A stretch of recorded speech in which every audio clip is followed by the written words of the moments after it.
Olá, seja muito bem-vindo ao Panorama, um programa da TV Assembleia de Minas Gerais. Depois de mais de 1 ano e meio fechadas, as escolas de Minas estão voltando às aulas presenciais. E são muitos os desafios dessa nova realidade. Os prejuízos que essa paralisação trouxe aos alunos, nós vamos descobrir ao longo dos anos. Mas as dificuldades enfrentadas pelos professores já estão sendo detectadas desde agora. E esse é o assunto do Panorama, que está só começando.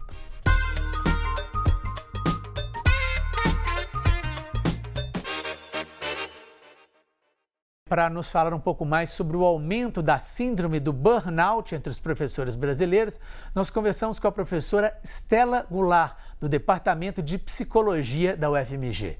Stella, muito obrigado por nos atender. Em primeiro lugar, eu queria te perguntar o seguinte: o que é exatamente essa síndrome de burnout e por que ela afeta tanto os professores? Bem, queria agradecer pela essa oportunidade de estar falando de um assunto tão importante, né? É curioso quando a gente fala assim, o burnout, na verdade, ele não afeta os professores, né? Falar de burnout é abrir um espaço nas legislações, no reconhecimento, né, dos afastamentos, do direito dos professores das licenças, né? É falar da exaustão emocional. Burnout é um termo que é muito utilizado para a gente falar das relações produtivas, que dependem de relações humanas. Quando, por exemplo, se aplica muito bem ao caso dos professores, porque não se pode pensar em educação sem uma relação constituída com estudantes, né? A gente não tem critérios muito claros para diagnosticar o burnout, mas ele é uma estratégia, uma janela para abraçar, então, esse estado de exaustão emocional no contexto das relações produtivas, né, principalmente, das relações humanas, que envolve um desengajamento, uma espécie de despersonalização, uma estranheza com relação a si mesmo, e pode estar associado também a distúrbios de sono, a distúrbios alimentares. Ou seja, quando o sujeito, o trabalhador, a trabalhadora, consegue expressar que está exausta, que está exausto. A gente compara a essa síndrome uma ideia assim, de um palito de fósforos que, de repente, se acende, bum! Então, é como se fosse uma queima, né? Uma coisa que significa que acabou a pilha. Eu queria mostrar agora uma tela aqui para você, Stella, e também para o nosso espectador, que vai mostrar o tipo de apoio que os professores, especificamente, gostariam de receber hoje. E a primeira colocada nesse apoio, olha lá, apoio psicológico emocional para lidar com as emoções apresentadas durante a pandemia. É o que mais os professores querem hoje, é um apoio emocional e psicológico. Eu te pergunto, Stella, como é que a gente poderia dar esse apoio para que se evitasse, quer dizer, que um apoio ou uma assistência ao professor evitasse que se chegasse aí a essa exaustão, ao palito de fósforo explodir, como você está me dizendo. É possível fazer isso? É muito interessante essa resposta dos nossos colegas, professores e professoras, sabe? Porque, na verdade, é uma forma de abraçar o sofrimento como se fosse meu, como se fosse um processo individual. No entanto, esse processo está profundamente ligado às relações de trabalho. Então, assim, por mais, né, que a gente dê suporte emocional às pessoas, se não mudam as relações de trabalho, se não muda o processo de exploração, e no caso dos professores, eu acho que está profundamente associado a uma situação de depreciação mesmo das relações de trabalho, de degradação das relações de trabalho, que se acentuaram muito com o ensino remoto. Como eu tenho uma certa habilidade na tecnologia, eu resolvi gravar umas videoaulas. Mas aí eu fiquei pensando, e os recursos? Eu pensei, gente, eu tenho celular, eu tenho notebook, eu faço do rodo o meu tripé, a parede vai ser o meu quadro de aula e assim eu vou dando as minhas aulas e fazendo chegar até a casa de cada um o conhecimento. Por outro lado, então, assim, essa individualização, esse localizar o problema do sujeito como se fosse ele capaz de construir uma espécie de defesa, né? É uma falsa resposta, né? Ainda que seja importante sempre a gente desenvolver essa consciência crítica. Inclusive, é isso que a gente pode oferecer, né, aos nossos alunos, aos nossos estudantes, aos nossos colegas. As soluções não estão no sujeito, no indivíduo. As soluções, elas são soluções que nos ultrapassam. Elas dependem, inclusive, da gente enfrentar seriamente a reconstrução dessa profissão que está sob escombros. Ela sofreu um terremoto na pós-modernidade, com essa multiplicação de fake news, com essa desqualificação do trabalho do professor, com o assédio que vem sofrendo, né, de todos os tipos, inclusive na cena do ensino remoto, quando o professor não só tem a sua privacidade invadida, como do outro lado da telinha, né, se instaura uma situação de medo, que é um medo consistente, né? Quem é que está me vendo? Quem é que está participando dessa cena educacional? Porque de lá, de dentro dessa cena, né, emerge, ou pode surgir processos impressionantes, como a gente tem testemunhado, inclusive de denúncias, né, inconsistentes. Então, acho que é um processo de fragilização, nós precisamos ter consciência disso. Todas as professoras, todos os professores têm vivido uma fragilização extremamente intensa e que eu acho que é muito análoga da imprensa, né? Ao tipo de pressão, de cenário de coação ao qual nós estamos submetidos. Como é que nós vamos sair dessa cena, se não colaborando uns com os outros? Se não procurando, por exemplo, além da psicóloga, do psicólogo, vão procurar os nossos sindicatos. Pois é, eu queria dar um dado para você. A Secretaria Estadual de Saúde aponta que foram 8.578 pedidos de licenciamento de profissionais da educação de janeiro a setembro desse ano de 2021, todos por questões de saúde mental. Ou seja, como lidar com números tão altos? Você tinha começado a falar da questão de mudanças no próprio ambiente de trabalho. Seria possível isso já a curto prazo?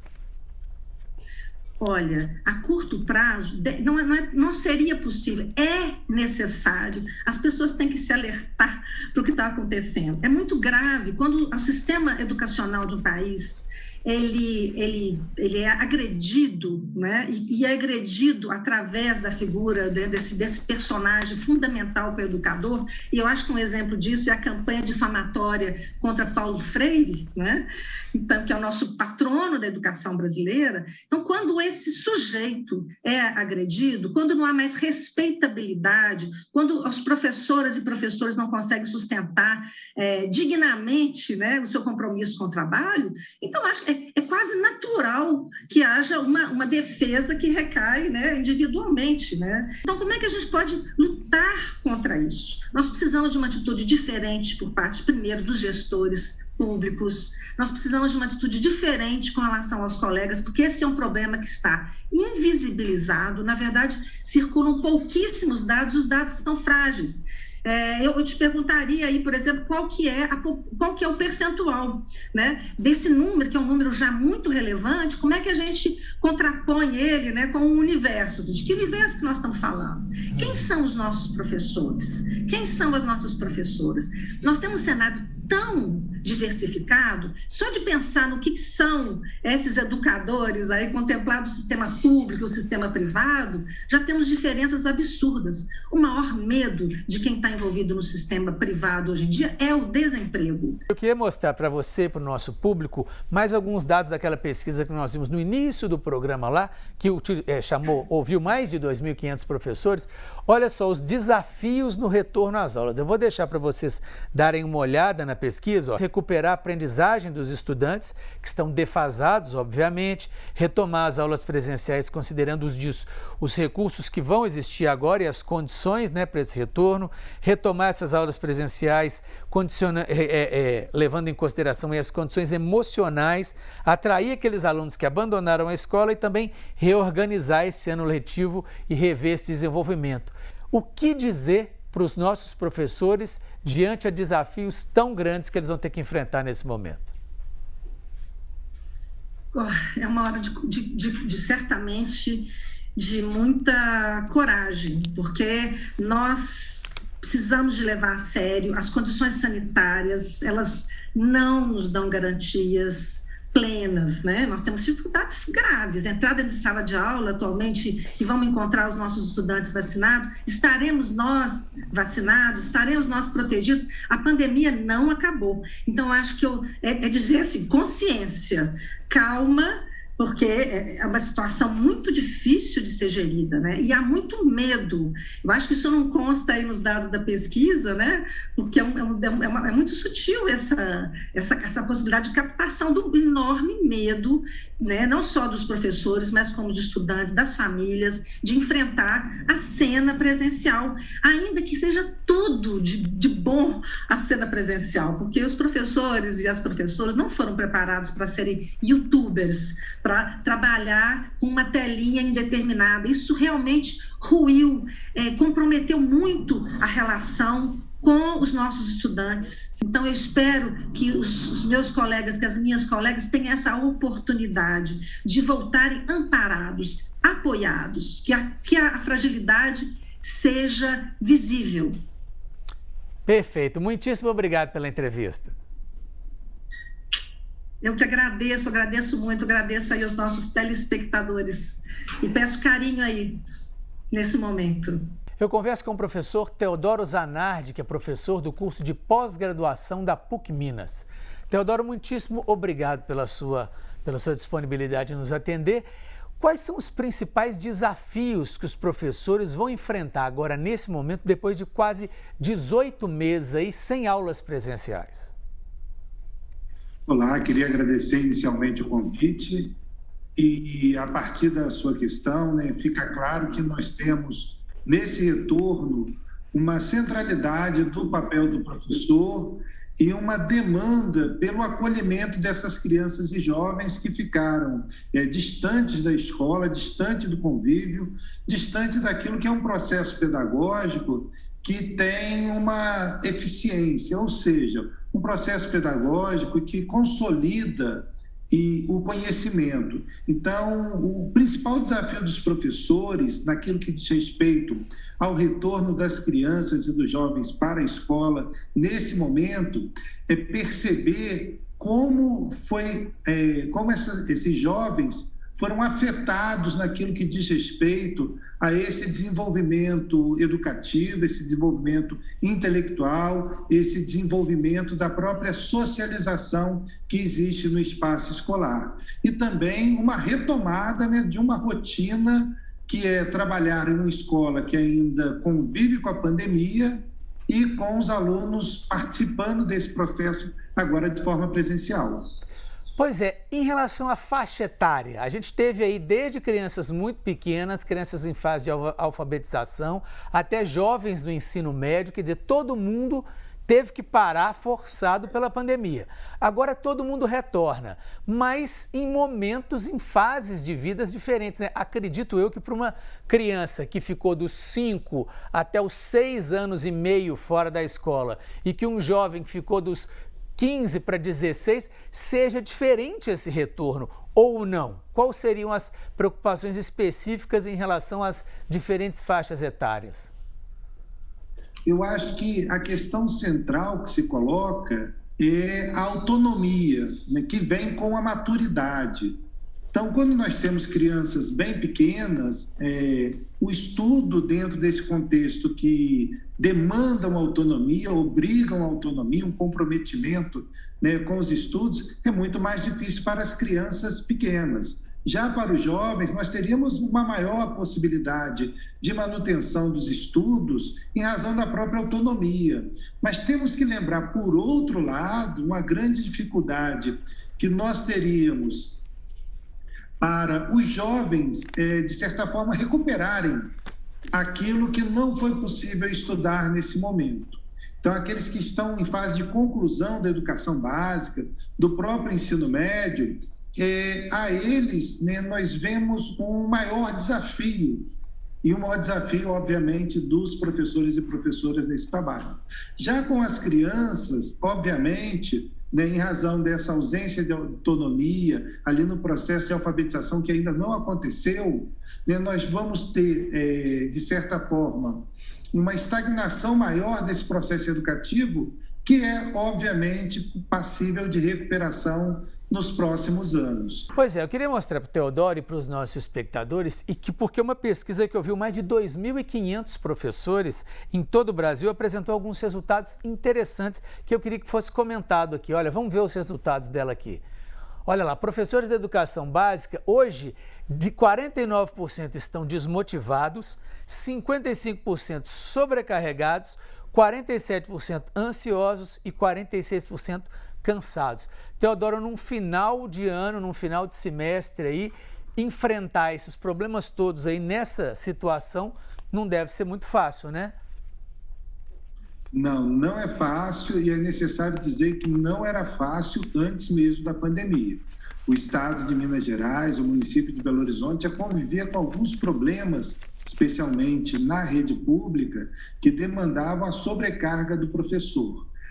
Com o advento da pandemia e aí o fechamento das escolas, nós tivemos um momento, né, que se colocou para toda a sociedade, especialmente para os professores, que essa perspectiva de uma sobrecarga de trabalho, ela se evidencia com o trabalho em casa. Não é possível pensar que o professor não estava trabalhando, ele estava trabalhando e dentro da sua casa o trabalho invadiu a casa. Nós temos também um cansaço, uma desmotivação em razão de algo que não foi preparado, foi emergencial e foi feito muitas vezes, né, ao largo daquilo que é a participação dos professores. Era necessário, desde o início da pandemia, ter chamado os professores para discutir quais seriam os caminhos para a educação nesse período. Então, isso é cansativo, isso sobrecarrega, isso desmotiva e isso traz uma ansiedade pelo próprio processo que não está se desenvolvendo a contento. Tivemos um susto muito grande, porque na mesma hora que eles nos colocaram em isolamento, eles nos exigiram, né, as atividades, as aulas online, e muito de nós, a maioria, né, não tinha contato, acesso com muitas dessas tecnologias. A gente foi pego de surpresa, tivemos que nos reinventar, adaptar, né, readaptar um tanto, né, de questões das nossas aulas. Essas falhas vieram de onde durante a pandemia? Quer dizer, foi uma falha da escola, foi uma falha do sistema como um todo, ou foi algo que era, digamos, inevitável, já que ninguém sabia exatamente o que estava acontecendo? É possível dizer que essa emergência, obviamente, nos pegou de surpresa. A desigualdade que não nos pegou de surpresa, a falta de conectividade ou ainda a ausência de recursos para o professor desenvolver o seu trabalho no âmbito doméstico e as crianças também acompanharem no âmbito doméstico. O meu método de estudo está sendo através da internet. Alguns professores estão mandando atividades para os representantes da sala que estão encaminhando para nós através do grupo de WhatsApp da escola. Isso é uma realidade que difere muito de outros brasileiros aqui e muita gente que mora aqui na cidade de Contagem. Tem gente aqui no meu bairro, principalmente, que não tem nem mesmo o que comer. Quem dirá internet, telefone para buscar essas atividades. Após 1 ano e 6 meses de pandemia, era para termos vindo, né, no encerramento desse processo de aulas à distância, chamada de remotas, já com alguns aperfeiçoamentos, com a maior participação dos professores. Pois é, houve, na sua opinião, uma diferença grande entre as atitudes da iniciativa privada em relação a esse contato com os professores e do setor público, da rede pública? Ou nos dois casos você acha que houve essa falha de comunicação aí, de não se ouvir o que o profissional tinha a dizer? É difícil colocar todo mundo num pacote geral, porque é possível destacar escolas públicas que dialogaram com os professores e os professores trabalharam com os jovens a partir desse diálogo. Já em escolas privadas também é possível perceber isso, mas é necessário dizer que muitas das escolas privadas, elas têm o privilégio de terem alunos com acesso à internet, com uma interação, né, síncrona, ou seja, imediata. O professor teve possibilidade de conversar com os seus alunos com a mediação da tecnologia digital. Já em escolas públicas, se tornou muito mais difícil, né? Muito mais formulários, trabalhos enviados, ou mesmo ou pelo papel, né? Fisicamente, pelo material, ou ainda pelo WhatsApp. Então, essa interação, essa organização da escola pública, ela se deu com maior dificuldade, até mesmo porque, né, as secretarias não tinham a situação de promoção, de tecnologias que possibilitariam esse diálogo entre alunos e professores e a própria rede. Teodoro, para finalizar, como é que você vê esse finalzinho de ano aí com as escolas com retorno presencial e, vamos dizer assim, uma possibilidade de um diálogo mais, vamos dizer assim, próximo para o início de um 2022? Você acha que podemos ser otimistas que, entre aspas, o pior já passou, que agora a questão é retornar e seguir o barco adiante? Olha, eu penso que a gente tem que ter uma esperança no sentido de um esperançar, de uma ação dentro da esperança, que nós podemos tirar lições desse período naquilo que diz respeito ao processo educativo. Uma primeira lição seria dialogar mais com as famílias e com professores e professoras sobre o papel, o objetivo da educação e da educação escolar. Temos que entender que essas crianças, elas merecem ser acolhidas, assim como os professores e professoras, nas escolas, e termos um diagnóstico para o que vamos fazer no próximo ano. Esse é um ano de encerramento, de reflexão, mas uma reflexão que se volta para uma ação educativa no próximo ano. Teodoro, muitíssimo obrigado pela entrevista. Eu que agradeço o convite. Um grande abraço. E o Panorama de hoje termina aqui. Muito obrigado pela sua audiência e até o nosso próximo programa.